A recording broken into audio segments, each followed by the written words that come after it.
Well, do you want to practice these questions? Maybe there'll be something useful to sample for our podcast, but Oh man. no. No, we can. Okay. I figured we should just practice them. Okay. Otherwise, unless you have something you want to talk about. Uh, Nothing particular. Okay. We're the most boring people in the world. Eh, Well, tell me, start me off. How has your practice been so far? Like, how was your day? had one no show and then I had a session, Okay. and a couple people canceled for the holiday. Yeah, I'm working with this older guy that has just went through ongoing emotional neglect throughout childhood and has created a reenactment within himself and others to essentially mandate distancing. So Hmm. with his beliefs about others and being vulnerable and his trigger reaction to feeling rejection and abandonment.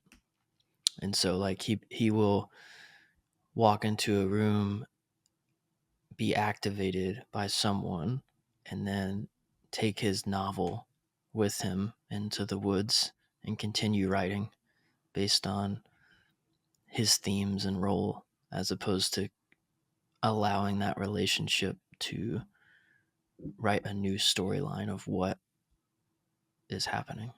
Oh, so he has like a negative attribution style where he just kind of assumes everybody's got some negative quality about them and it's going to or damage that him. or that they believe a negative quality about him. Ah, Yeah, one or the other, but both serve the same function, which is to distance and justify it. what is he trying to justify? Like, what is the negative core belief? Like, I'm unlovable or something? Yeah, I'm unlovable. Um, no one cares about me. Oh, so Shit it like that. serves to protect him. Yeah. So, and then he gets angry, but doesn't like conflict, so opts to internalize the anger. So he could be angry at someone or himself, both of which function as a deterrent for connection or intimacy. Hmm. Both rationalize the distancing and avoidance. And he's he's like in his 60s and has never vocalized any of the harm he's experienced or his beliefs. They've all just been like this very opaque um, rubber band that Hmm. continues to just pull him into that avoidant distancing. Mm. So he kind of is like a one man conflict cycle. Yeah. Yeah. It's just like a very stark reenactment, just over and over again. How does he want to be different with that, or does he even know? He doesn't really know. I think that's part of our process now, is trying to define like what do you want to change. Think that he just knows the way that he's living is unfulfilling. Hmm. That's about as far as he got on his own. Hmm. But it's fascinating to see like someone's capacity to reflect and vocalize um, grow pretty quickly in comparison to how long they've lived in this alternate way. Yeah. The attempt to be like service self protection. So it's like 3 or 4 months versus 60 years. It's pretty quick.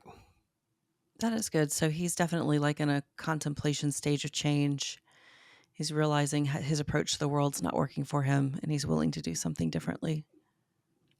Yeah, I mean, I would ask him just some basic stuff, and he would get very stumped Hmm. and arguably probably dissociate, Yeah. since they weren't very like esoteric questions, but it would just like freeze him. So it probably brought up some sort of feeling state that felt unsafe. Probably Yeah, vulnerability. Yeah, and he often is like he'll frame me as cornering him. Oh, that's kind of both sad and telling at the same time. Yeah. It's like, wow, this I'm experiencing the very thing I've longed for in my life, which is to be seen and valued. And then Mhm. when that happens, I reframe it similarly to world's a hostile place. Yeah. It's like you're cornering me. He's doing it in real time. Yeah, and then I acknowledge that. So we just keep in this feedback loop. But you know what's interesting is that, like, one of the most profound feedback I ever received in my entire career came from my, practicum supervisor. Hmm. Was very insightful, and she told me, she said, "Melissa, you have to be careful because people are going to put up appearances for you. Like, there's something about you that makes people want to seem like they're doing well and like they are more put together than they really are. And I find it interesting that he's willing to be his authentic, like without him even knowing it, he's being his authentic self with you. Yeah. Well, it took some chiseling, Oh, okay. but Yeah, because I think with me, we would just be doing this dance over and over and over again, like where I would verbalize, his or reframe or even like summarize how he describes his interactions with others. And then with me, he'd probably be like, "No, I'm not really doing that." And just like be in this oh, denial loop because I kind of see that sometimes with my clients, like the ones who like have to have this front that they are different than what they're complaining about. yeah, and I think that's a really important part of therapy is processing the here and now. And it's not something that I often have gotten as a client. It's like a missing piece to people's practice. See, I think I need to get better about processing the here and now because I'm like, as you're talking, I'm thinking of one client, and I think it would be very useful to point out just my observations of how he might be doing with me the very thing he complains about in his own life. And it is a infinitely more vulnerable space if it's about the Mhm. here and now, because it's like me and you. This is Mhm. happening here. This is what I'm experiencing,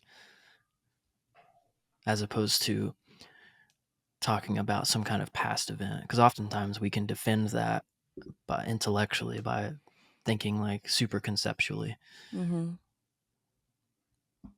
Mm. and it can be healing in terms of, oh, this type of intimacy is not conflict based. Like there's not a conflict. Yeah. There's a confrontation, but it We're doesn't have just to be a conflict. no, that we're just two observers of a problem. And I even This think confrontation, it's like in my mind, confrontation sounds different than confronting or acknowledging.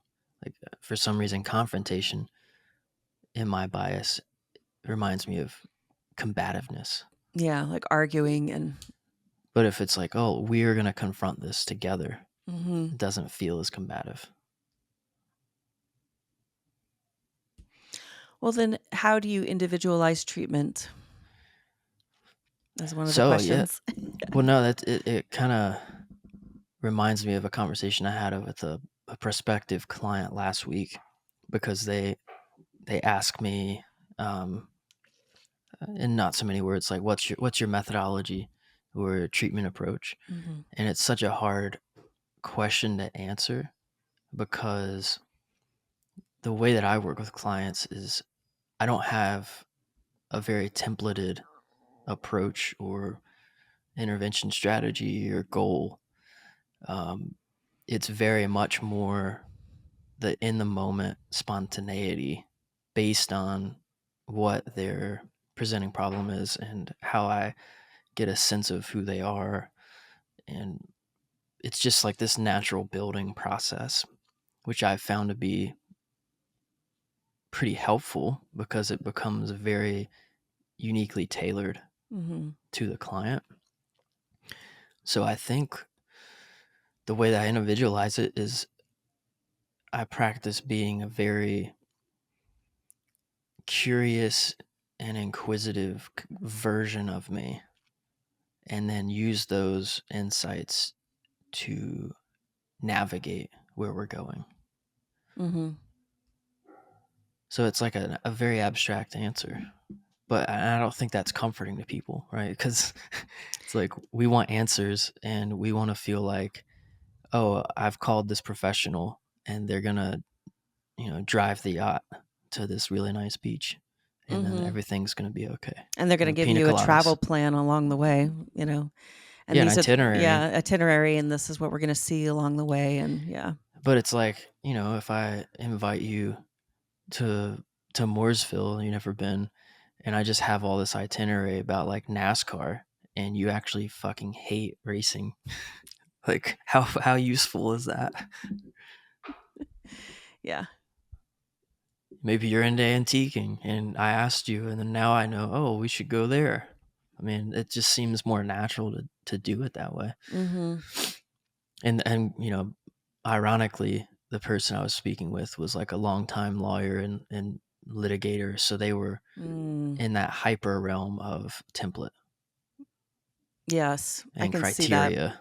And I'm like, well, maybe just lost her. Yeah, there's a lot of people who they get so rigid about. I even see this with my clients who, broadly speaking, do a lot of like numbers, like they're crunching numbers in various capacities. They want to have, yeah, they want to have predictability, right? Like they want A plus B to equal C about our therapy style and what comes out of therapy and the reduction of symptoms, and which is great and all, but we can't always foresee what's going to come up in session. And it may very well be a reenactment of relationships in their life, Mm-hmm. right? They're very like content outcome based.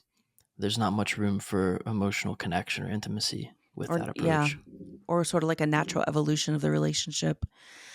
Yes, I mean, but on the other hand, on the other side of the coin, like with all of the EMDR consulting I've participated in, I think there's like two schools of thought in EMDR. There's this, when it comes to case conceptualization, there is this like clean out the psyche like you are doing mold remediation in an entire home, right? And that can take a very long time and be very, very activating for a client.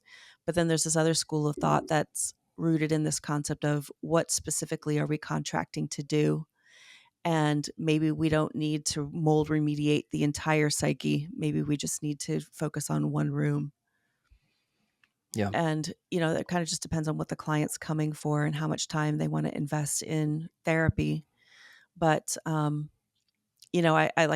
gotten better when I do those consultations. Like the client will, present their problem, and then I kind of regurgitate how I conceptualize it. But I will tell them, I'll give them warnings. I'm like, even though you came here for like what you think is a here and now problem, as you've described it, it really sounds like it's rooted back all the way to, having had a parent who used drugs, or having had, a parent who was unreliable in some fashion. And then I'll, Or give my rigid, rationale. overcritical. Yeah. Exactly. And then I'll give my rationale as to how I connect those two dots. But sometimes clients aren't really ready to go that far. So then I have to think, okay, well, what could I best do for you in the here and now, so that you do get an alleviation of symptoms, and then maybe build trust so that you do come back one day when you want to do the mold remediation of your entire house, not just one room. Yeah, I think I've gotten better at not coming in with my hazmat suit Yeah. to the to the I've had to to the get whole better about house, that too. Yeah. because it's like if I come forth with that type of approach, I'm very alien. So it's I think therapy is a more effective sell if I can stay with the client in what I view as a more surface based treatment, right? So if they come in and they struggle with saying yes too much at work, biting off more they can chew, and they're constantly overwhelmed, and that contributes to uh, rumination cycles in their head and tension in their body and sweats in their palm. I think it's a more effective sell to entertain that. Mhm. And because ultimately that is also easier to entertain, right? It's like, oh, okay, you need boundaries at work. You need to think about how this might impact your weekend. You need to think about how your wife might view you if you've said yes because you didn't want to disappoint someone in email, and then now you can't fulfill family activities on Mhm. Saturday. Being able to do all that, in my mind, I'm like, oh, wants to say yes all the time, people pleaser. Uh, their worth was attributed to achievement as a child. They maybe had a harsh parent. Like I'm going way off into this ethereal world or something. Mhm. And if I just come in with that, it's like, what? Yeah. And that's a reenactment Mhm. of my own romantic relationships, right? We talked about like I'm like on chapter 5 and I try to throw the book at them. It's like that might not be where they are. Oh, yeah. I often find that in my own interpersonal relationships as well. So I'm reenacting something if I do that. Oh, yeah. So learning how to just accept people for where they're at in the here and now has been like a growth point for you. Yeah, because I want to be loved Mhm. for where I am and who I am, Mhm. right? I don't ever really experience that. I've come to terms with. It's like, oh, you need to do this or do this differently or be this way. It's like, well, this is where I am. Who does that that reminds me of, those asinine hours long conversations we would have with that one person at the treatment center whose name shall not be named. A staff Yeah, member. his staff member, yeah, who would like fly in on his broom and then, you know, Oh, the wiry man. Wait, we had a yes, couple we wiry had man. yeah, we had like three. The one who was not a clinical But director, oh yeah, yeah, he would always, I remember that give you like a list of everything that was wrong and needed to be fixed in the next 30 seconds. Yeah. yep. Oops. Sorry, I just had an intrusive thought. He got what was coming to him though. That fucker.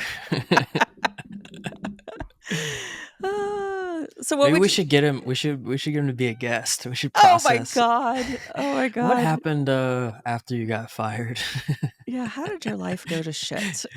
Yeah. Oh, so what would you say then has been your greatest accomplishment with a client so far? With counseling a client? I would say from like my own challenges and theirs. Yeah. That's kind of Yeah. where I would say it's unconventional, but I would say um actually it was a mutual client we had in treatment because I had a lot of transference and bias because I was sexually attracted to the client, and I knew really the most profound intervention to be had would be to establish intimacy and connection without sexual connotation, Mhm. and to see the profound shifts in like trust level from the client and pretty much a reacquaintance with what relationships are and can be. So I think when you're dealing with like when I'm dealing with someone who has severe sexual trauma, it it's hard to like articulate. Going off basically what we were talking about last time about how trauma can be, there can be so many various iterations in every element of life, like these millions of microaggressions. Mhm. Um, just to see the shift in who am I in relation to others, Mhm. and for it to not be an exchange of goods and services, Mhm. That I and can be accepted for who I am. to just watch, because people with severe sexual trauma often will elicit testing behavior Mhm. that provokes aggressors. Well, I don't want to say provokes. It reenacts Mm-hmm. different things. Like, oh, I'm someone who wants to make sure I'm safe, so I will, touch my boss's leg and look at him affectionately and see if he does anything. So that's like a story of, this is how I create safety. I'm gonna figure out if this person's dangerous or not right now on Mm-hmm. my terms. Yet, if that person picks up on that as like genuine attention and being interested in, and then they respond to that, I mean, they're arguably not being malicious, right? It might be inappropriate because Mm-hmm. it's at work, but they don't have malicious intent, but then it's interpreted as malicious intent because the person with sexual trauma isn't actually interested. Mm-hmm. They're just eliciting a testing behavior. So Yeah. so yeah, that can be a really challenging thing as a therapist when you're attracted to your client and they elicit sexual testing behavior. Do you think she picked up on that you were sexually attracted to her? I don't know. Mm. But do I you feel worked like she was trying to elicit something from you to see if you were a safe person? Yeah. And I would use the here and now processing to do Mm-hmm. that, which is also pretty intimidating, right? It's like, is this person just gonna like throw themselves at me? Like, what happens here? Yeah. Okay. But I think to get the heat away from the actual room in that scenario, it's like, okay, briefly process. Um, I don't know, like, you really felt the need to give me a hug after our session, and Uh, I'm wondering if there's any parallel to that one boss that you had that you wanted to, test or put yourself out there and see where you stood. mm-hmm. So it was like, I want to keep it 15% here, and then I want to push it off to someone else so that it's not as confusing for the person. Right. So it's not about Evan. It's about just that she does this. Right. Yeah. Okay. Yeah. Because if you go into the weeds for 30 minutes about like me and you, it can get a little hot in there. Yeah. Because ultimately it's not about you, right? It's like they bring themselves, they're the same person in all situations. And so, how she's acting with you similar to how she acts with other people? Like, what is she trying to establish? And in your case, conceptualization, she is trying to establish safety, which is paradoxical because she's approaching it in like a physically intimate way, which unfortunately brings out the predators, right? It's like then she would, I would imagine, for some people, receive back. People would be like, oh, yeah, this girl's really into me, and then act on that, and then that of course would make her feel even further unsafe. Yeah, I mean, without a lot of training and self-awareness and integrity, Mhm. I would have, Mhm. right? Most males would. Right? That's what we found, that as a big problem with the behavioral tech staff. Yes. Yeah, we saw that frequently. Yeah, I mean, I'll be honest with you. I mean, one of the reasons I pulled the trigger on writing my letter of resignation was because actually a client you and I both had, in session, very frankly told me, and not in a way to aggress me sexually, but he told me like objectively in his experience, both with the living situation as well as the chaos at the actual center during the day, he said somebody is going to get raped. And I was Jesus. like, oh my God. And he gave me clarifying details as to how, that could come to be given just, the chaos and the lack of supervision and just like, Well, and that's why yeah. you And can't I have was like, I'm out of here. I don't want to end up testifying. you can't have paraprofessionals dealing with that level of transaction. They're No, they're ill equipped. they are very ill equipped. And so many of them were new to recovery, and I would dare say that some of them were more sober than in recovery, and there's a big difference between being sober and being in recovery. And a lot of the paraprofessionals had unprocessed sexual trauma themselves, Mhm. which often is going to reverberate into impulsivity and promiscuity and asserting dominance where they have power. Mhm. Yeah, that's And then horrifying. another unique thing that does seem to happen with people in recovery when they engage in like working for treatment, they unfortunately try to use that as a substitute for their own recovery maintenance, Yeah. which is bad. That's Yes. what we saw with the guy that we were just referring to. Mhm. Is like, the way that I would frame up being in recovery is like he was just a dry addict and all of his Mhm. defects were just fucking flying out everywhere because he had that internal restless discontent energy because he had that void and was trying to fulfill it with all this exterior stuff, Mhm. and he was like itching. His spirit was like full of poison ivy, Oh, that's really well said. and you could sense it.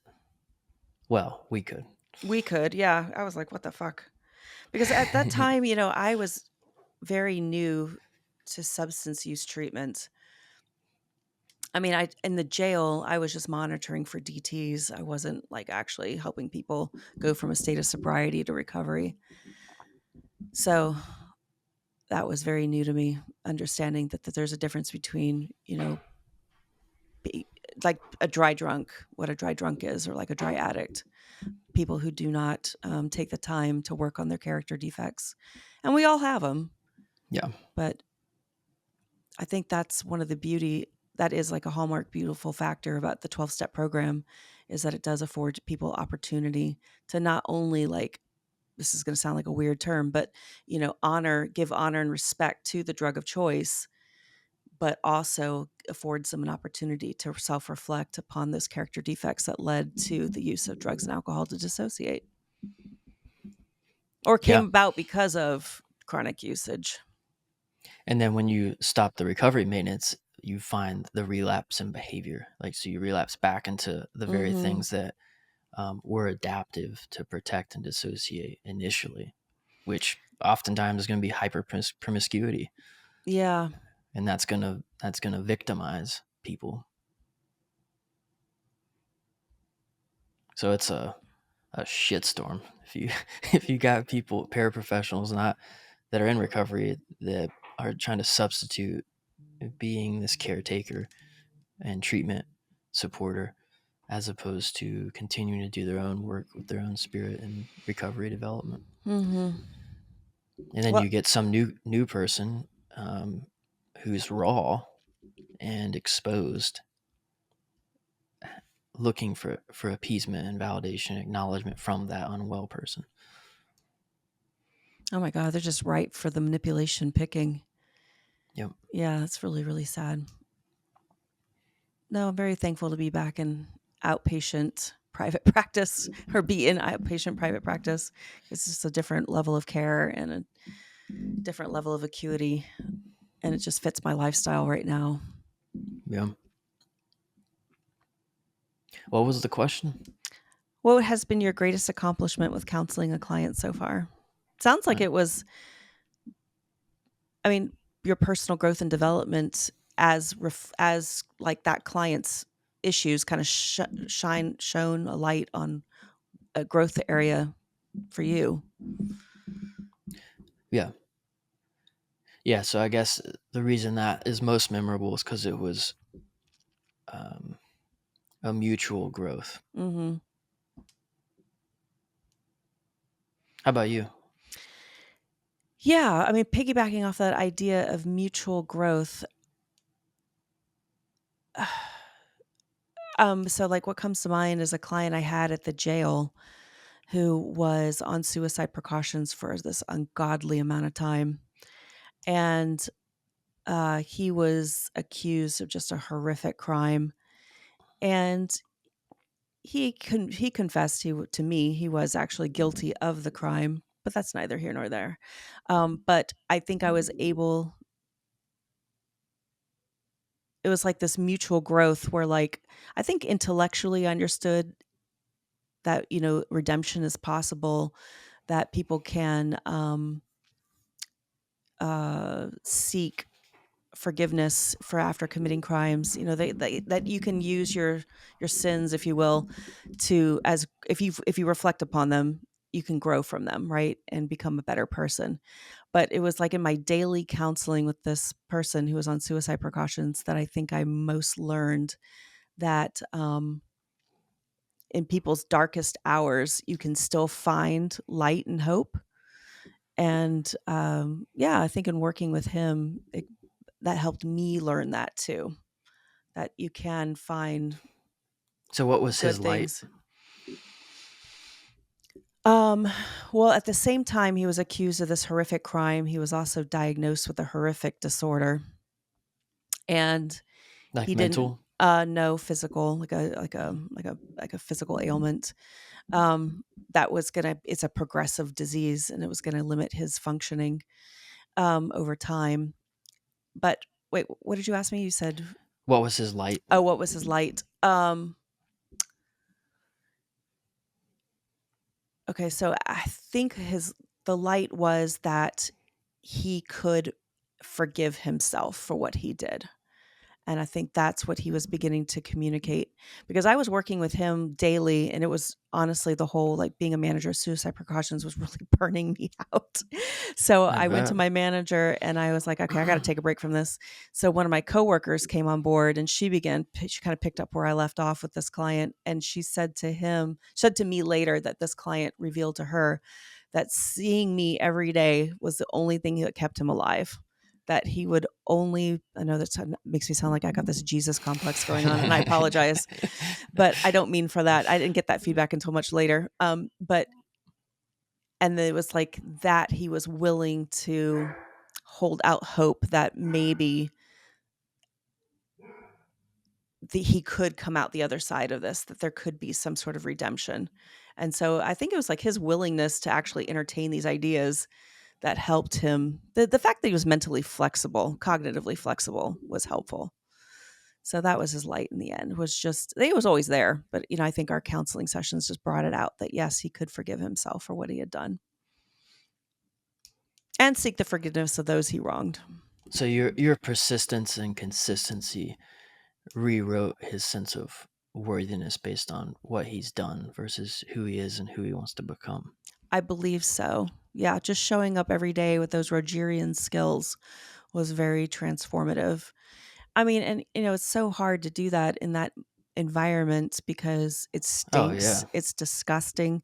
This person hadn't bathed in weeks and months. I And mean, you I, also I the had to get sessions are doctor's also orders to get him a shower. the session is also feels like you're in a bunker. Oh, very much so. Like, So I did my internship there. I Or remember one of that. You them. know what? I think I even saw you in the elevator once.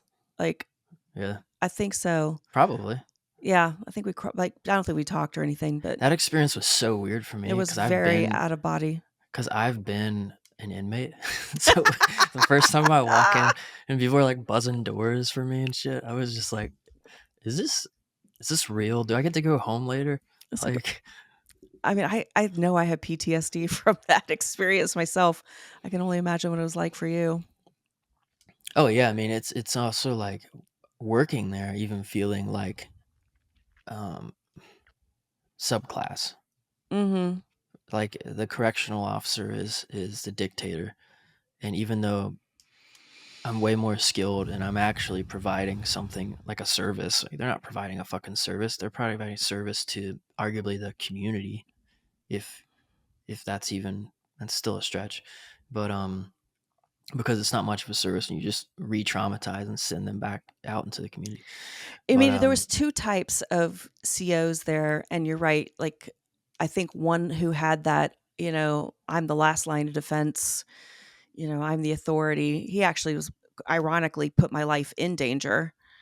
Um, and that was a horrible experience. But I had really good experiences with other COs who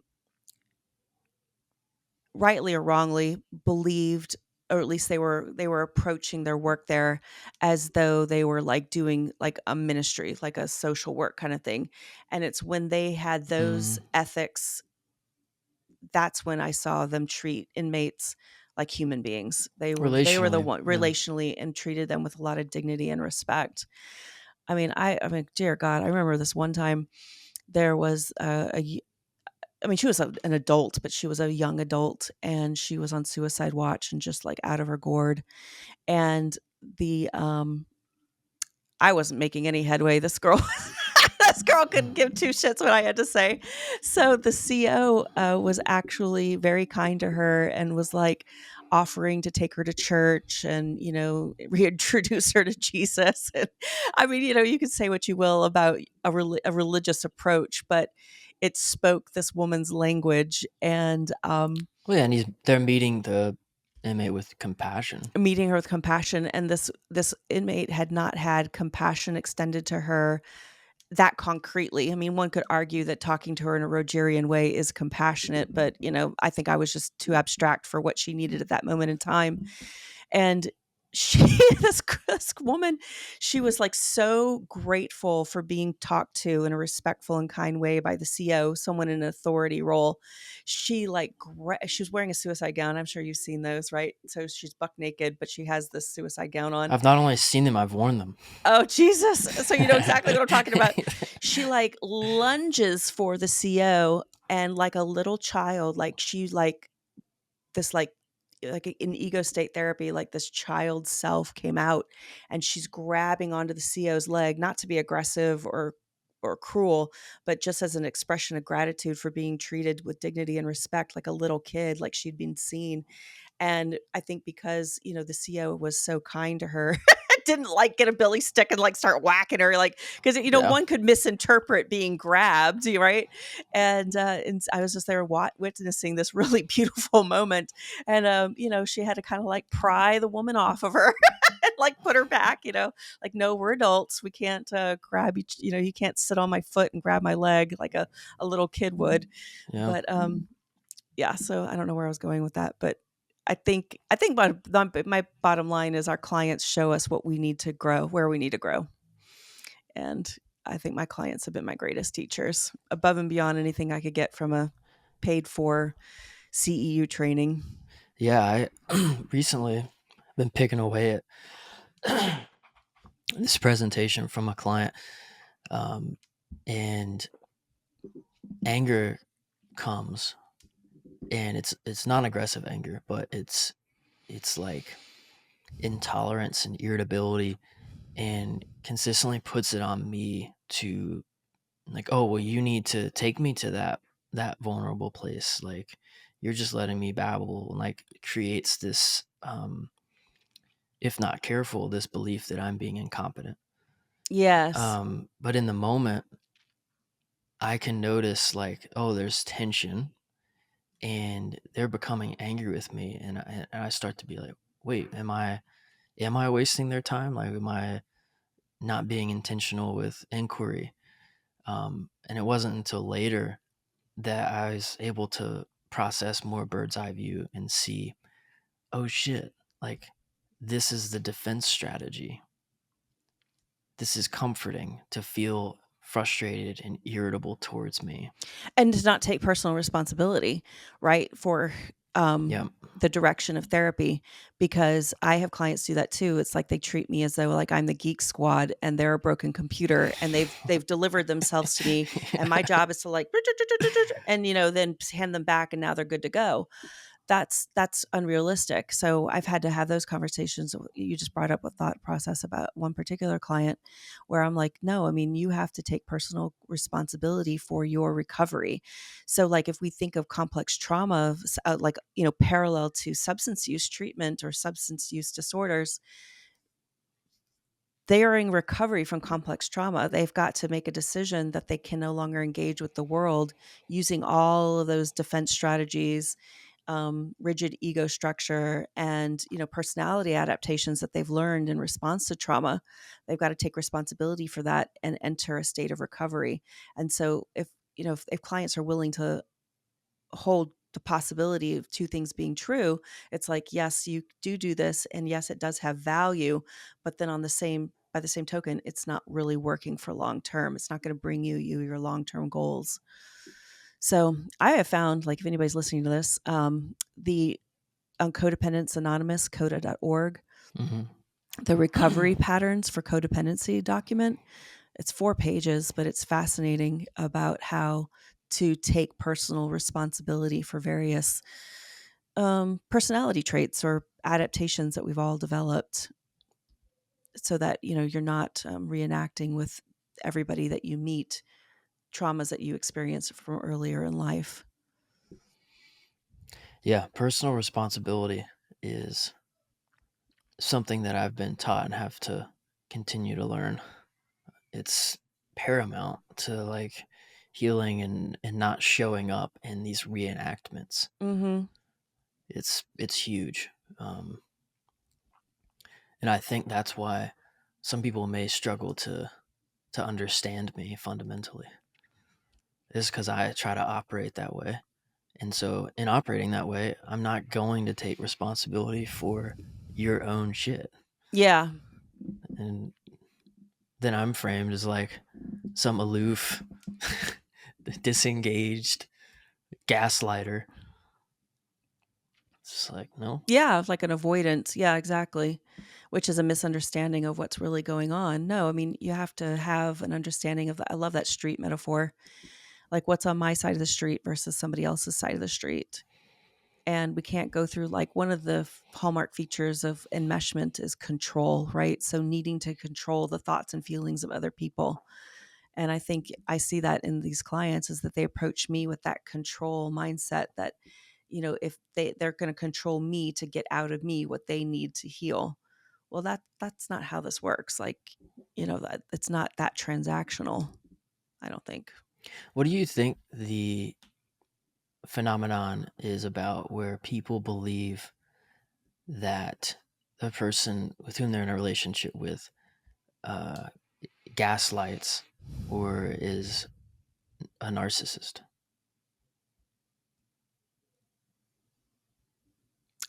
I mean, I think we're seeing it's Because I possible. think it's related to this sense of personal responsibility. Right. I think, Because there is true gaslighting and there's true yeah, narcissism. but not Yet I everybody don't on the believe. planet can be a narcissist. That's just statistically not possible. But I think there is the selfishness, right, that comes from both anxious folks as well as avoidant folks. If we think of attachment theory, there is a referential selfishness. And, like, when we are desperate to get our attachment needs met because we're externalizers, whether that is an avoidant or an anxious Mm, person, we look to the other person to meet our attachment needs. And then we get very, very angry when we cannot get that other person to meet our attachment needs, because it's never been presented to us that, and I've been guilty of this, it's never been presented to us that, oh shit, I need to take responsibility for meeting my own attachment needs. I can't expect another person to meet all my attachment needs all the time. right. And so if I'm an externalizer and I'm believing, okay, this person needs to meet my attachment needs, they don't, whether it's because they're incapable or they've set boundaries, Mhm. then I can become angry with the narrative of they're gaslighting me or they're a narcissist. Right, because they're putting themselves first. Why are you going out to play, basketball with your friends? Don't you know you need to be staying here to help me do laundry and X, Y, and Z around the house? Well, no. I mean, and then it's like, okay, the other person is like, well, no, I mean, I want to go have fun with my friends. We don't have to do laundry right now.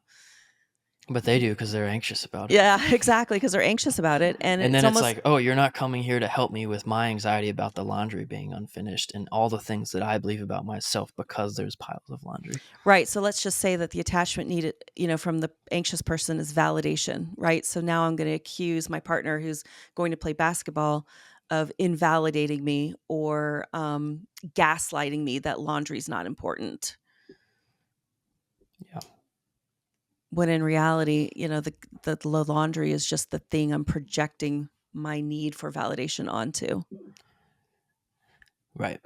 And then it's like laundry one day and something else the next as well. Dishes or getting the car oil changed. I mean, yeah, Or like how to vocalize something to me.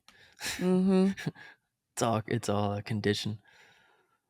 I just feel very, very sorry for people who are married or in partnerships with somebody who is an externalizer like that. That's just a very difficult way to live life because typically the externalizer meets the avoidant, and the avoidant, depends upon what kind of avoidant, but a lot of them just cannot handle confrontation, so like they'll just kowtow or succumb to the pressure that the anxious partner is putting on them. And then that just builds resentment. And now we're back in a conflict cycle.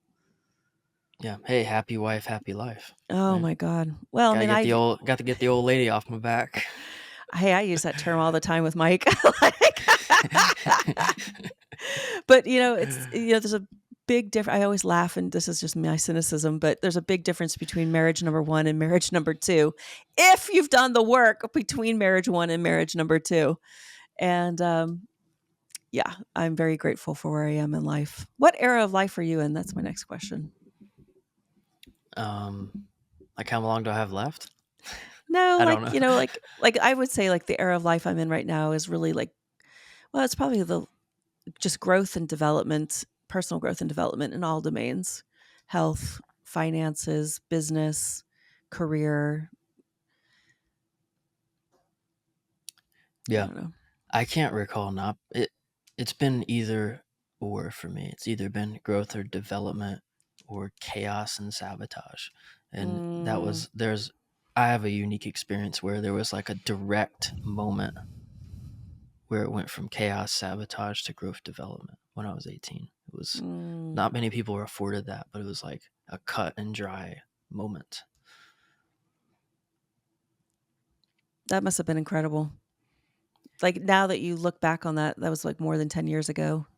What Yeah, do you see? 13 years ago. What do you see now? Like in comparison, Like what, like if you reflect upon that moment in time. I mean, I wasn't aware that that was what happened. Mm, It was more, so yeah, I was afforded arguably the luxury that it was lethal not to shift.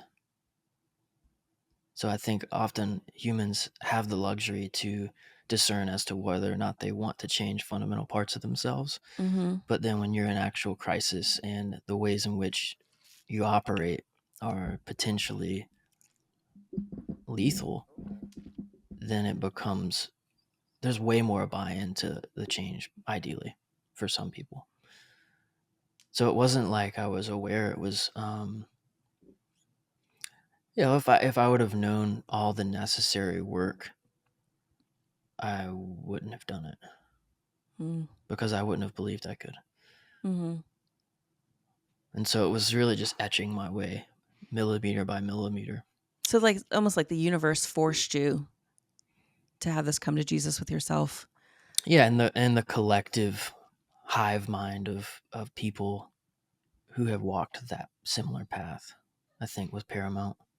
I mean, I think that speaks to the concept of post-traumatic growth, and that kind of goes back to that client I was describing at the jail.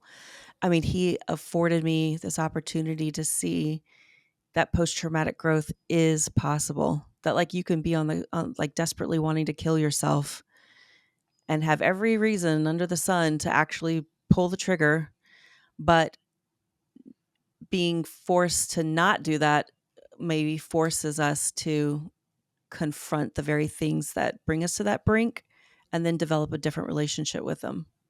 And you need to know how, and that's not going to come from self. No, you have to have a mirror. And that's what I think my job was in that moment in time, was to be a mirror, but like as objective as possible. I mean, I love this saying. It comes from, I wish I was smart enough to have come up with this myself, but I'm not. But oh gosh, Linehan, the founder of DBT therapy, and she says the premise of her work, the premise of inventing DBT therapy, is this belief that you may not believe your life is worth living, but I do. And so I think I had read that statement as I was becoming a manager of suicide precautions, and that was the premise that I approached all my clients with. And I think that's what made me very good at my job. I think you have to know what premise, as counselors, what is the premise upon which you build your work. That's a philosophy with recovery networks too. Is believe that I believe. Mm, It's a similar saying. mm-hmm, Like you might not believe in yourself, but believe that I believe in you. mm-hmm. Like trust that I believe, and often that's enough. Yeah, yeah. Hmm. So, what qualities do you possess that make you a great counselor, do you think? Um, well, I'm attractive. No, what kind of feedback do I get? I think I often get that I ask questions they have not been asked. So I think I have a unique skill to peel back a layer in a way that doesn't create too much defensiveness or avoidance. Mhm, But also, even if it does, I'm persistent. So I may get a negative reaction style from someone, but I'm willing to continue. mhm, So being able to inquire often through like process comments of the here and now or analogies because those can often be disarming. I think that I can pretty quickly get away from surface and more into the depths mhm. of reflection. Yeah. I mean, it kinda sounds like you don't provide this canned approach to psychotherapy where it's like you've got a workbook and you're just working out of the workbook and, now we're on page 1, now we're on page 2. I'm gonna hand you a worksheet, here's page 3, complete it, and we'll talk about it when you come back. Yeah, because I think it's also developmentally irresponsible because often clients are going to feel like, I don't know, they're a teenager being given a coloring book. Mhm, It's like, I'm not here. I often have gotten that feedback from clients where if they are to like share something positive about their experience with me, it's like the other therapists I've been to see take a very like textbook approach and they give me homework and assignments and I write things down and then they say, "Oh, thank you so much for sharing that with me." Oh, so they don't really make personal meaning help the client make personal meaning about the worksheets or how they've applied it to their lives or yeah, Yeah. that's a very top-down approach, and while that does have value at some points in time, I don't know that that's good for long-term sustainability. Long-term change, I mean. Yeah. What do you think your strength is? I think my strength is, developing rapport very quickly.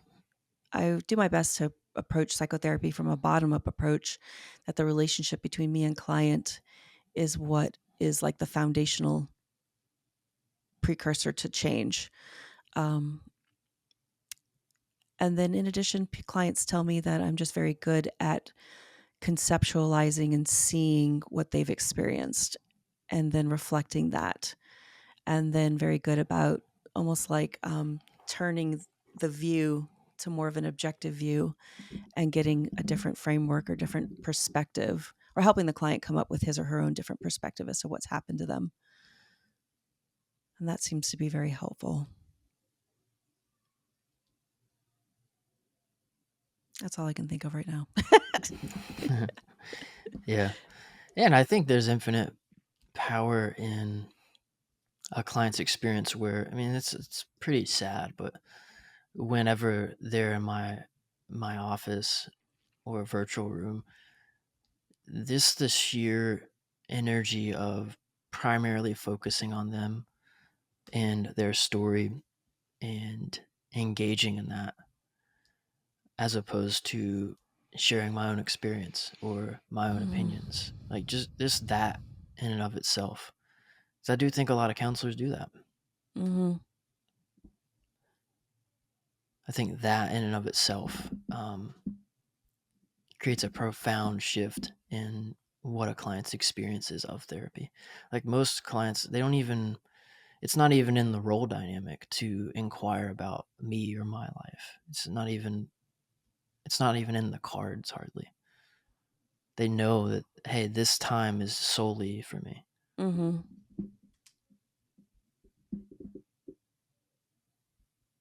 Yeah, that can be very healing to have that depth of relational attachment in with a healthy person. Because I've experienced that as a Yeah. client too, where I'm trying to be in this reflective mind and I'm taken out of it by, because my brain will be like, oh, wait, now I'm listening to them talk about something they think or something they have done or something they're planning to do. It takes me Mhm. away from here to here towards Mhm. them. And so to have a full 45, 55-minute experience over and over again to where like your mind isn't even considering my existence hardly. Mhm. Yeah. It's like fully submerged in that self-reflective process For you or the client. for the client, ideally. Yeah. Mm. So they're like, oh, we don't do that here. Right. Yeah, I think helping clients make sense of what they've experienced is very helpful. It also really strips away the caretaker role for a client. If a client has a caretaking archetype, because Oh, it's like, yeah. what the hell do I do now? Like, I'm not even like, I don't have a role to make Evan comfortable or to laugh or to make him feel heard and seen. Like, what now? This is how I've Mhm. operated in every single relationship. Be That's one of very the like yeah. exposing and illuminating. That's one of those, enmeshment hallmark features of enmeshment is that caretaking. Yep. Yeah. And the other side of that is if we as therapists believe that we are helpers, right? Mhm. Which, makes my skin crawl. If that's how you conceptualize yourself as a therapist, you're a helper. Um, that enmeshment is what you're attempting to be, the change agent. Mhm. So what would you say the change agent really is? I would say emotional intimacy, trust, vulnerability within therapist and client, Yeah. really. Yeah, so that's the yeah. And then ultimately for them to echo that within themselves Mhm. to the various parts of themselves that are hurt or scared or angry or Mhm. lost, Mhm. because then it stops being this externalized attachment seek. Because I was talking to a client recently, it's like, oh, I feel like this part of me is very young, this scared part of me. Mhm. And I said something to the effect of, well, what if when you're that age, you're constantly looking for this person to show up and finally acknowledge and comfort? What if that is actually just you now?